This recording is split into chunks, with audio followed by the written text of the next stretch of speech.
Olá, internautas conectados na MTV, estamos de volta com a DM Entrevista. Recebo aqui nos estúdios da MTV Valério Luiz Filho, ele que é filho do Valério Luiz, nosso ex-companheiro aqui no DMTV, um dos fundadores do DMTV, jornalista esportivo que foi brutalmente assassinado há 2 anos atrás. E justamente sobre isso nós vamos falar, porque dia 5 acontece aí 2 anos, lembra-se dos 2 anos sem Valério, uma marcha contra a impunidade.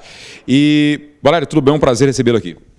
É um prazer estar aqui no DMTV, né, mais uma vez. No ano passado, quando nós fizemos a marcha de 1 ano pela morte, estive aqui também dando uma entrevista para o DMTV. É um prazer especialmente porque, como você disse, meu pai foi um dos fundadores aqui desse projeto. Exatamente, o Valério participou com a gente aqui ativamente no começo, um companheiro, uma grande perca. E, bom, 2 anos sem Valério, 2 anos depois daquele assassinato brutal, e as coisas estão, de uma certa forma, complicadas. Todos os acusados soltos, um inclusive foragido. Como é que você vê esse processo, o tratamento que a justiça está dando para isso, você como advogado, inclusive? Bom, essa questão das prisões preventivas foi realmente lamentável, né? A gente sabe que no ano passado o Maurício Sampaio conseguiu um habeas corpus dentro de uma situação muito controversa, através de um depoimento que aquele delegado, Manuel Borges, pegou fora do processo, inseriu dados nesse depoimento, né? Está inclusive sendo processado agora por falsidade ideológica em razão desse comportamento. Então, mas o Tribunal de Justiça não quis saber, soltou o Maurício Sampaio mesmo assim, mesmo com essas denúncias de falsidade, né, do depoimento.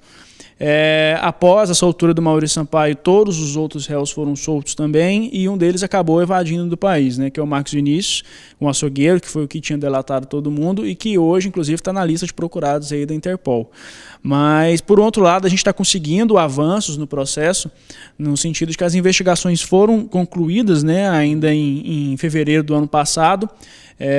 O processo, todas as testemunhas já foram ouvidas, todos os acusados já foram ouvidos, e as alegações finais foram apresentadas. Portanto, agora o processo está com o juiz para decidir se eles vão a júri, né? Então, estamos chegando aí à fase final, que é a decisão do juiz aí para ver se eles realmente vão ser submetidos a júri popular, que é o que a gente chama de decisão de pronúncia, né? Então, eles sendo pronunciados, sendo mandados a júri, eles podem recorrer dessa decisão, mas aí, terminando esse recurso, o julgamento já pode ser marcado.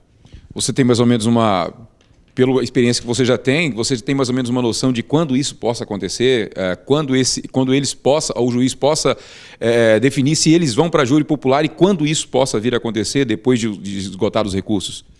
Olha, acho que até agosto deve sair essa decisão aí que define se eles vão ou não para a júri, né? Eles sendo mandados para a júri, saindo a decisão que o submete a julgamento, esses recursos para o Tribunal de Justiça, para os tribunais superiores, costumam demorar alguns meses. Mas como a gente tem feito até agora, a gente pretende acompanhar bem de perto, ficar em cima, para que essas instâncias se exauram de uma vez e a gente possa ter esse julgamento aí no ano que vem, pelo menos.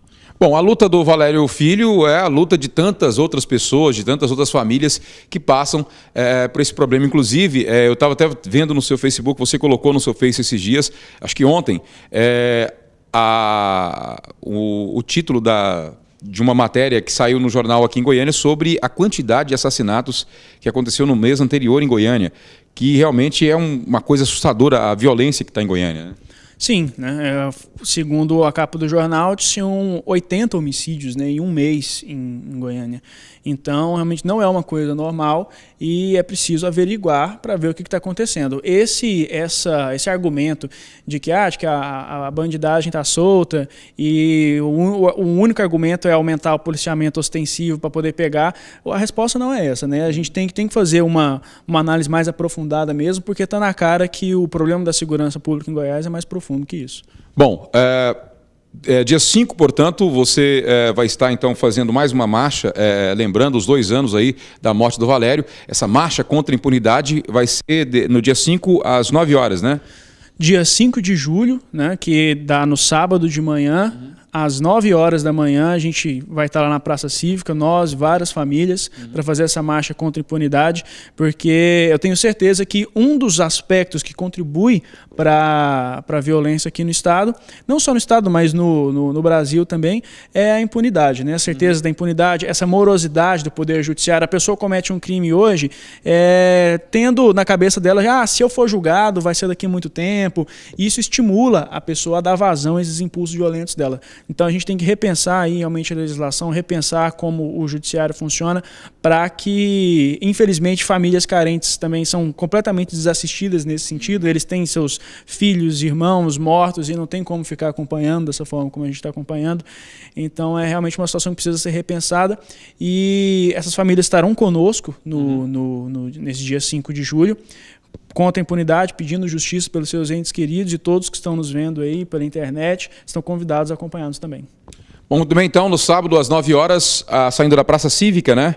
Você, então, que está nos assistindo aí, vamos, enfim, participar desse evento. Enfim, acho que, como ele bem disse, muitas pessoas não têm voz, não têm como ir à imprensa, não tem a possibilidade que o Valério tem. Ele, que é filho de um jornalista, de um cara que era muito querido, ele tem essa possibilidade. Mas tem tantas outras famílias aí que não têm esse acesso, e eu acho bacana essa iniciativa sua, para tentar amenizar um pouco a dor dessas pessoas e fazer com que a justiça acorde.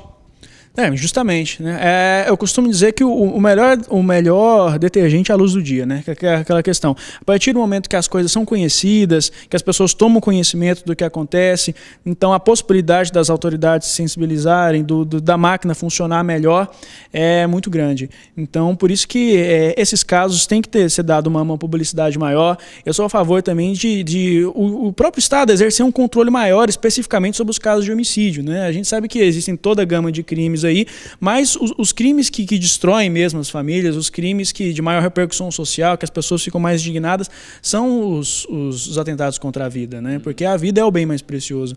Então a gente tem que lutar aí para que esses casos de assassinato sejam realmente acompanhados de perto, todos eles, e não fiquem aí vários anos sem resposta, que infelizmente é o que está acontecendo.